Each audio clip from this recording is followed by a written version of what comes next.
Estamos nos aproximando do fim do ano, é tempo da gente fazer um balanço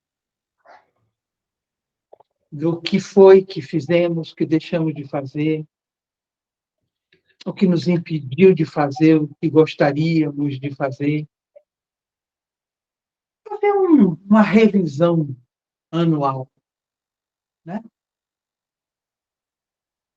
E é tempo de celebração. Nós todos somos cristãos.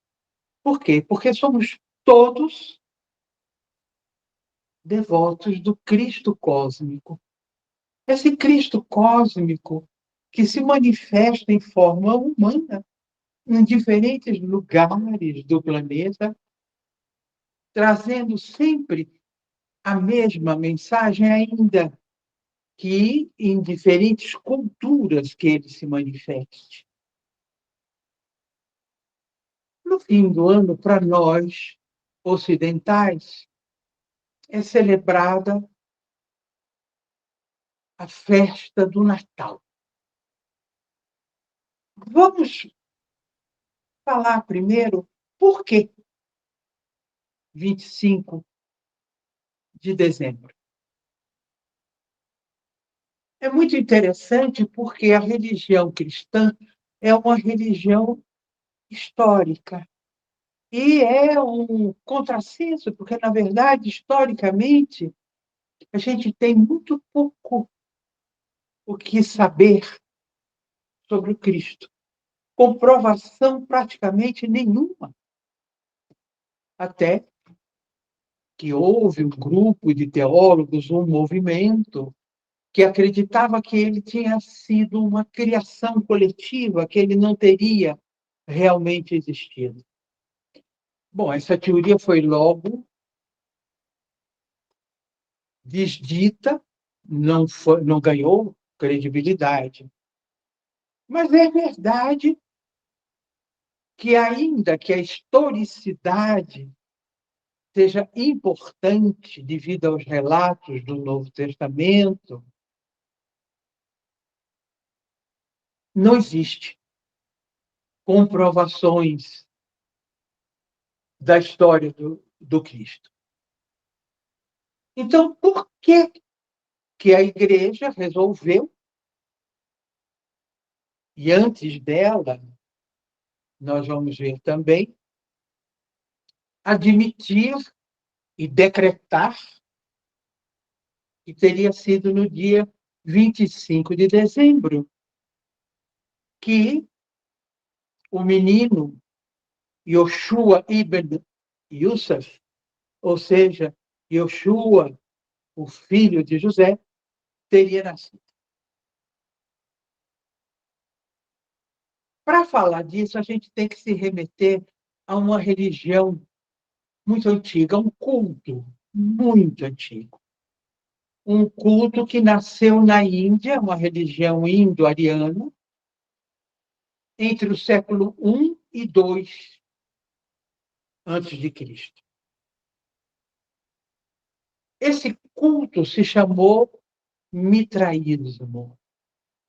Bom, o que era o mitraísmo? Era um culto a Mitra, o Senhor da Luz,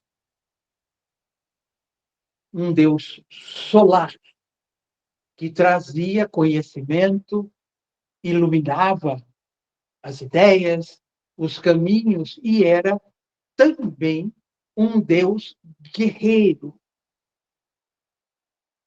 Talvez pela primeira vez tenha se colocado a ideia de que o grande guerreiro é aquele que vence a si mesmo, através do mitraísmo. Bom, onde que o mitraísmo criou raízes? O mitraísmo criou raízes na Pérsia.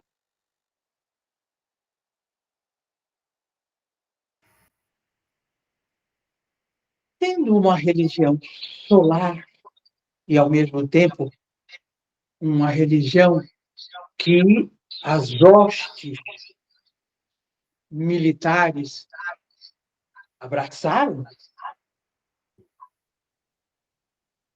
Quando você teve a invasão da Pérsia, promovida por Alexandre Magno, em 330 a.C., Alexandre, mesmo contrariando Aristóteles, que era o seu mentor, o seu professor, né, que não acreditava que a Pérsia seria digna das preocupações de Alexandre. Imagina, quando Alexandre chega, fica maravilhado, e maravilhado principalmente com Dario Comodeno, o grande, o lindo rei persa. Ele ficou tão impressionado com Dario que, numa batalha, quando um dos seus sicários, de Alexandre, covardemente fere Dario Comodeno pelas costas, Alexandre fica tão indignado que pune com a morte esse sicário. Um grande reconhece outro grande. Então, Alexandre entra na Pérsia, levando o corpo de Dario morto. Era costume, naquela época, que quando um rei perdia uma batalha, fazia parte do botim, que era assim que era chamado, o espólio, né? A esposa, filhos e tudo que era daquele rei derrotado. Quando Alexandre entrou na Pérsia e viu a grandiosidade do que era o Império Persa, ele faz uma declaração interessante. Ele diz: ele era um rei, eu sou um guerreiro. Tamanha era a grandeza. E olhando para a rainha viúva e suas filhas, ela preocupada, já querendo se render, pois ela sabia que fazia parte do botim, ele disse: senhora, não se preocupe, a senhora é uma rainha. A grandeza de Alexandre.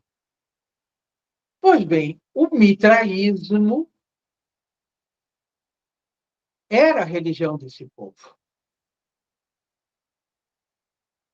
No ano 330, com a entrada de Alexandre, as suas hostes se encantaram com o mitraísmo.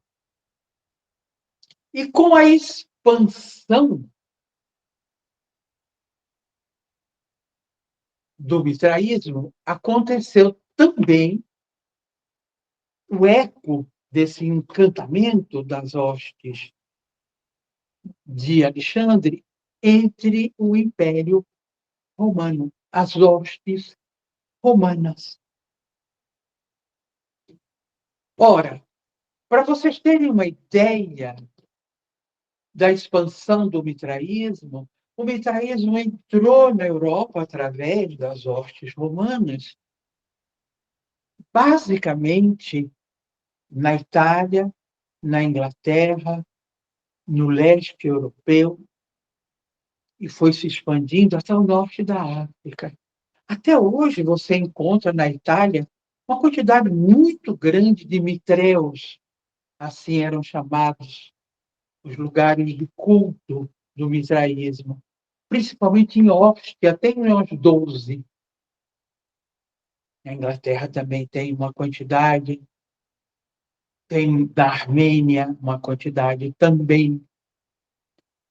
Aonde eram os mitreus? Onde eram esses lugares escolhidos pelos mitraístas para louvar o Deus Sol. Eram as cavernas, covis. Como é que se chamava covil, caverna, em latim? Não sei se vocês sabem. Spelunca. Nós falamos em português uma espelunca quando a gente quer dizer um lugar sombrio, um lugar desarrumado, um lugar desagradável, né? Talvez advenha de alguma visão distorcida do que vinham a ser os mitreus, onde pinturas extraordinárias contavam a história desse ser estelar, que era Mitra. Mitra era muito representado, dourado, com uma armadura também dourada, e vencendo um touro pelos chifres. Interessante que a gente pode nos remeter, isso pode nos remeter a uma filosofia chinesa muito interessante do Lao Tse, não é? Quando ele fala de nós vencermos o touro, ou seja, de vencermos os nossos instintos, sermos capazes de montar o touro, sermos os senhores da nossa natureza animal. Bom, mas voltemos a Mitra. Quando isso acontece no Império Romano, como eu disse, se espalhou, e Aureliano se encantou, isso no ano 274, se encantou com o mitraísmo e fez do mitraísmo a religião do Império. Aí, depois disso, o Império Romano foi muito fragmentado, extremamente fragmentado. É quando surge Constantino na história. Constantino tinha uma mãe que ele adorava, chamada Helena, que a igreja depois canonizou, é Santa Helena.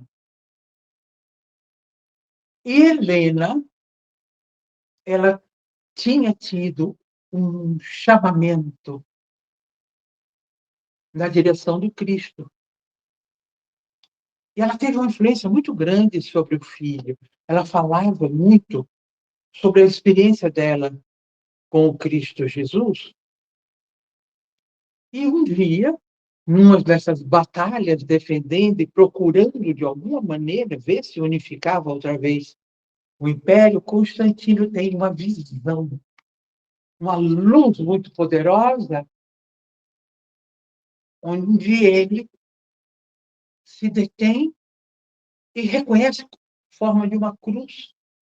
E uma voz diz: sob esse símbolo serás vencedor. Constantino, então, resolve usar a força dessa mensagem do Cristo que estava contagiando um número cada vez maior de romanos, do Império Romano mesmo, e ele resolve fazer do cristianismo a religião oficial do Império Romano e faz uma mudança radical, que é tirar de Roma a sede do Império e levar para Bizâncio, que vira Constantinopla, que é hoje o nosso Istambul.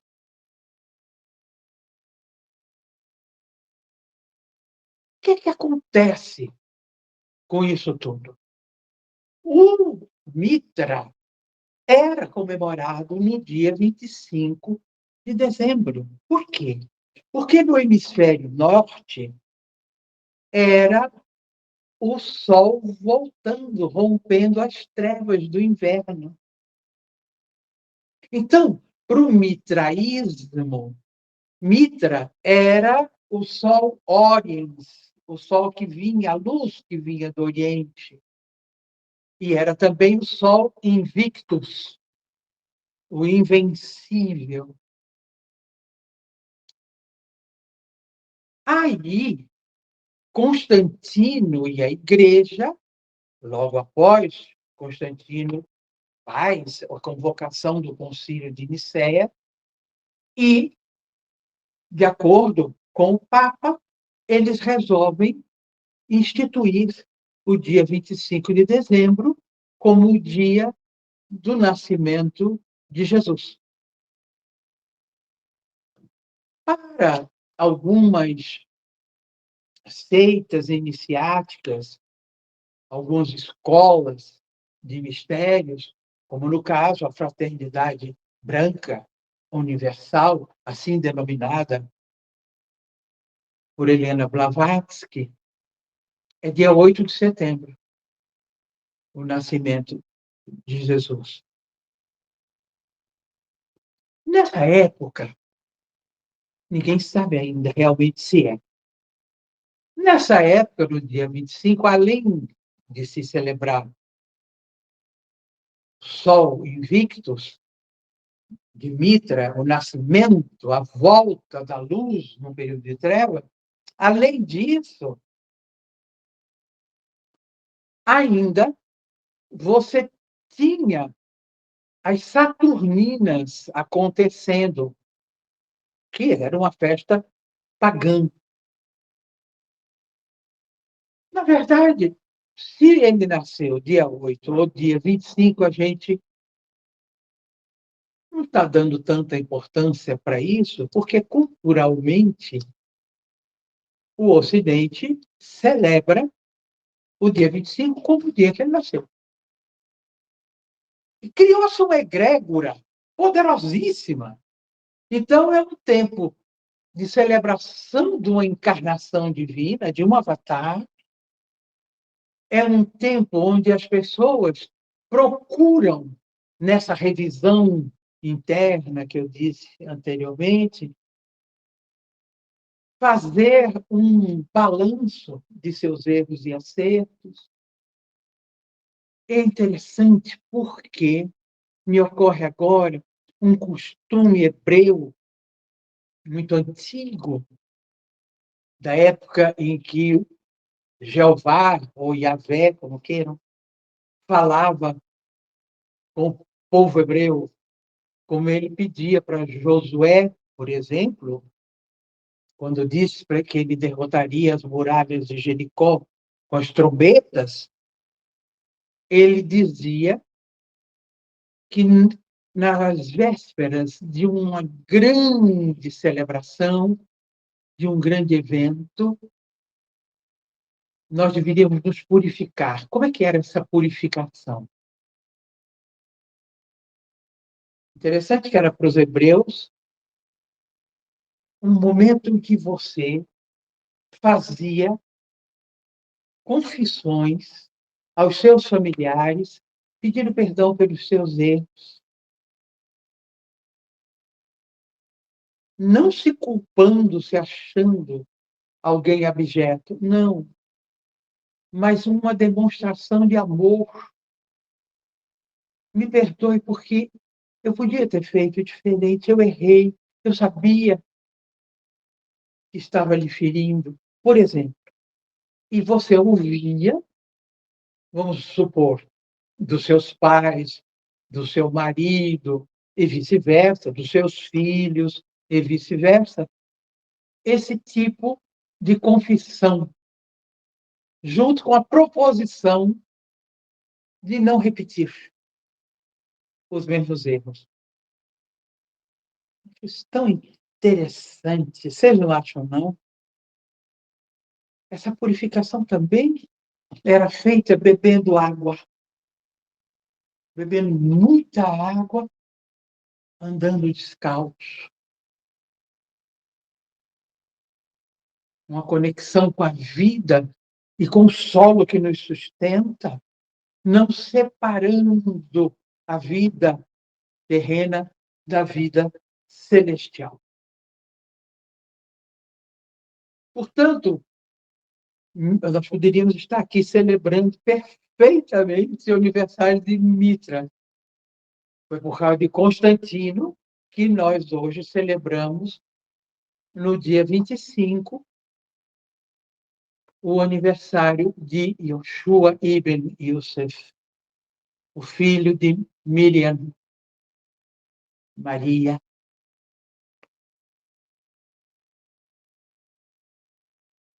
Quem foi Yoshua?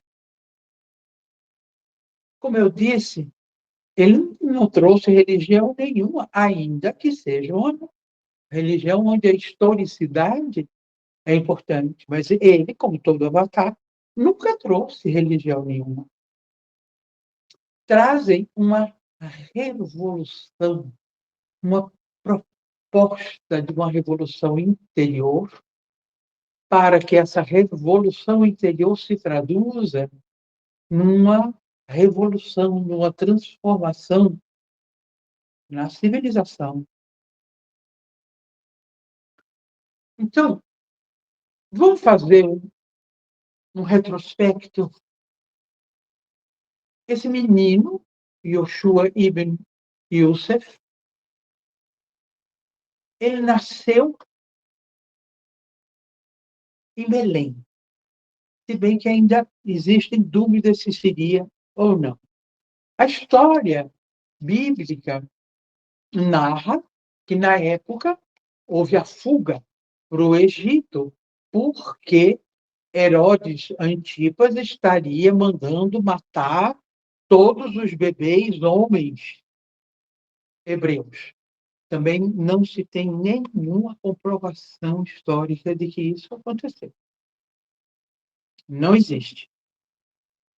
Mas a fuga para o Egito, então, teria se dado, ou, se não, para escapar do que historicamente não é comprovado, que seria esse morticínio dos infantes,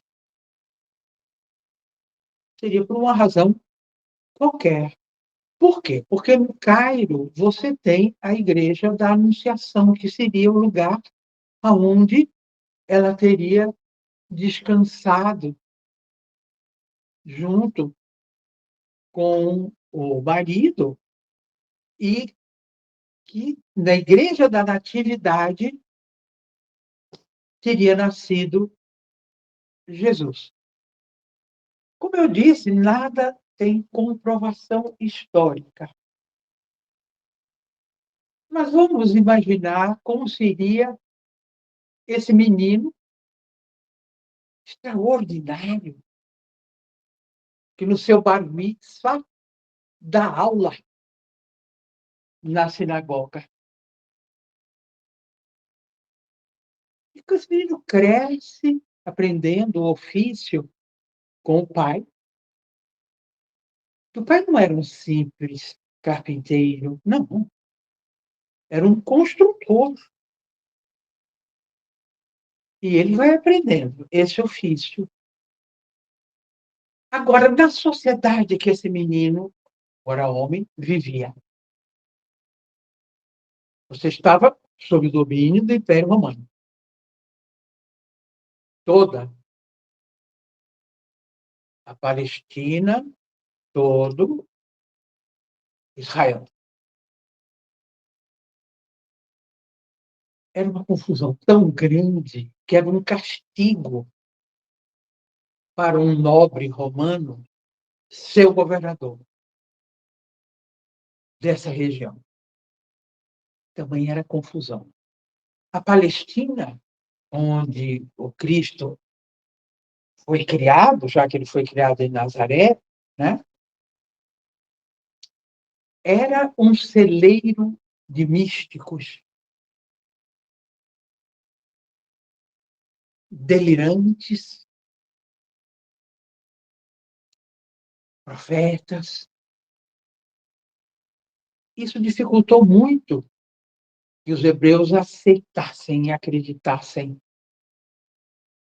que ele seria o Messias.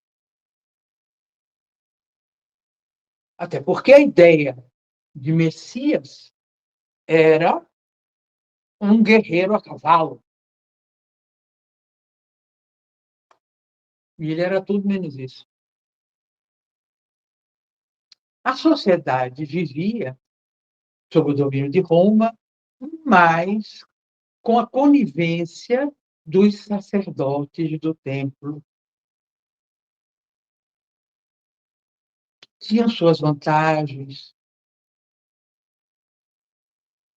permitiam que se fizesse a primeira banca de câmbio que nós temos notícia. Trocavam o dinheiro ruim, que era o dinheiro hebreu, pelo judeu, né? Pelo dinheiro bom, que era o dinheiro romano. Todos nós sabemos que o Cristo expulsa esses vendilhões do templo quando é um adulto, quando ele entra em Jerusalém. Todos nós sabemos disso. Muito bem, como é que era essa sociedade? Tinha esses sacerdotes que eram coniventes, né? Portanto, tinham benesses, e você tinha grupos, os saduceus, que tiravam partido dessa situação. Por exemplo, eles conviviam bem, não queriam mudança, não, porque também tiravam lá suas vantagenzinhas. Você tinha os essênios, que eram extremamente místicos e que não compactuavam com isso e resolveram sair de Jerusalém e resolveram se espalhar pelo deserto, criaram as primeiras universidades de medicina, por exemplo, eram os médicos do deserto, porque eles não queriam compactuar. Aí você tinha os fariseus, que eram os fundamentalistas da época. E você tinha os zelotes, que eram revolucionários, que viviam criando aqui ou ali movimentos contra Roma e contra esse pacto de Roma com os sacerdotes do templo. Movimentos esses que um deles termina por derrubar o templo. Ora, imagine a revolução que não foi Jesus. Ele nasce no seio de uma sociedade assim, onde o povo tinha uma visão de um Deus guerreiro, mas de um Deus duro, que tinha preferidos, um Deus de justiça, né?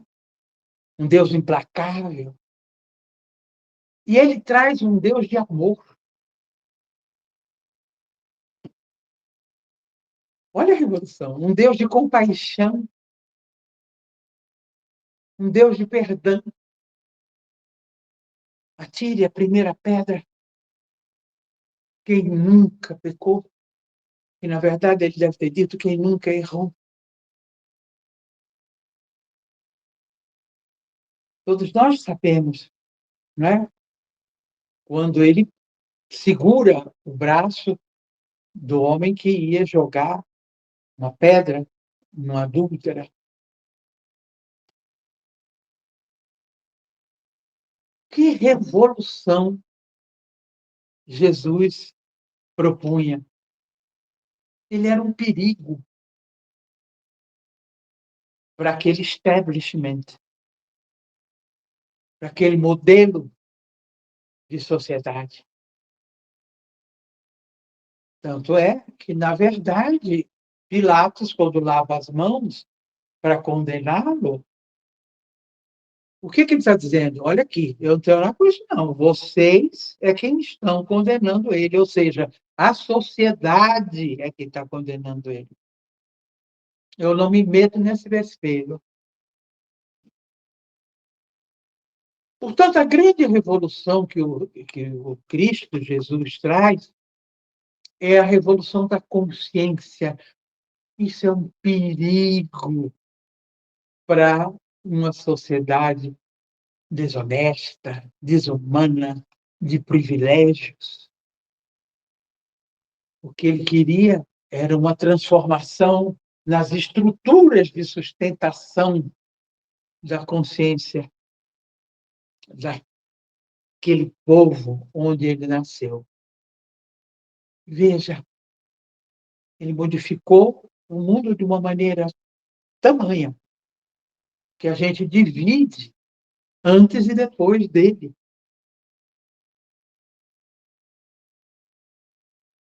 Existe o Cristo da fé. O Cristo histórico é discutível, mas o Cristo da fé não. O Cristo da experiência. Nada é mais revolucionário, nada é mais profundamente transformador do que a experiência com o transcendente. Já pensaram aqueles que presenciaram os milagres? E olha, não foi um, nem dois, nem três, eram inúmeros, né? Todas as estruturas da mente, da razão, caíram por terra. Paradoxo dos paradoxos para uma mente que quer prova, que quer comprovação de tudo, né? Só acredito vendo. Ele se deixa prender.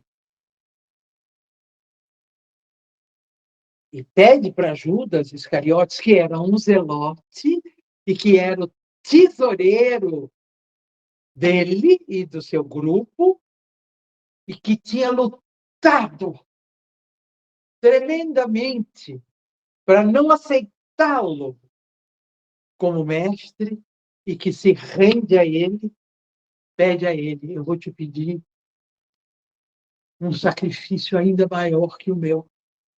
Eu vou te pedir que me traias. Está no Evangelho apócrifo de Judas, quem tiver curiosidade. O que é o Evangelho apócrifo? São os evangelhos os quais a Igreja não considerou canônico, ou seja, referendado por ela. Mas vale a pena, viu? Vale a pena. Para nós termos uma dimensão maior, mais ampla, da revolução que foi.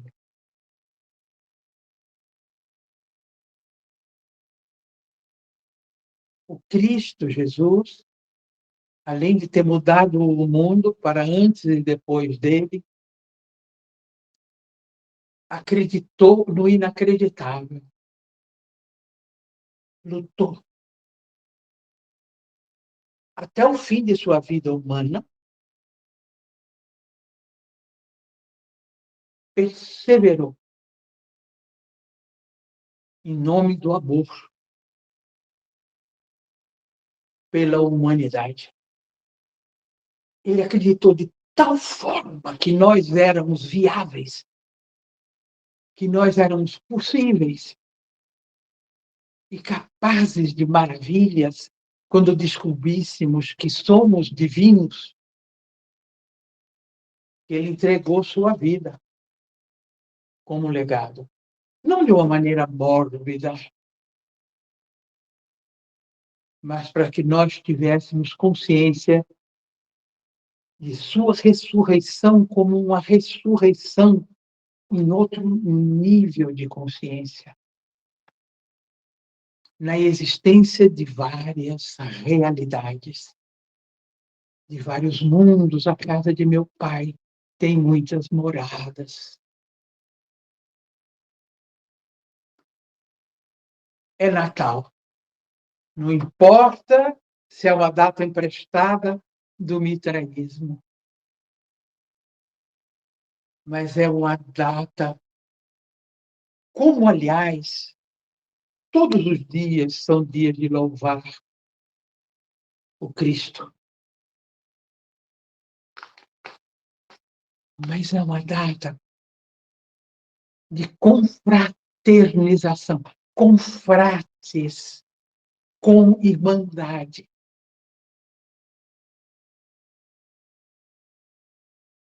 Na nossa ceia, não importa se não é o mitraísmo de um dia, mas é a celebração, a recordação, a lembrança com o coração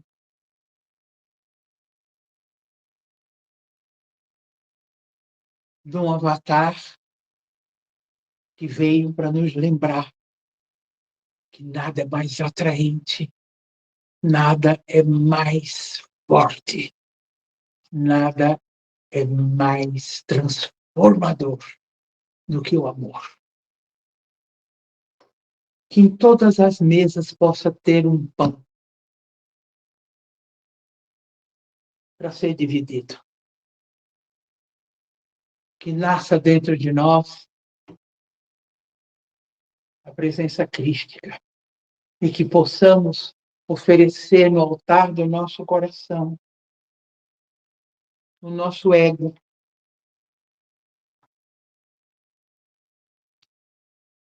não para que ele seja anulado, mas que ele se convença que está a serviço não do que estamos, mas do que somos. Que nesse Natal, todas as mesas, mesmo quem não tenha casa, possa ter pelo menos um pão. E ter a companhia de alguém que lhe diga: você não está só. Ainda que fisicamente você esteja, você está comungando com toda a humanidade na louvação do avatar do amor. Feliz Natal!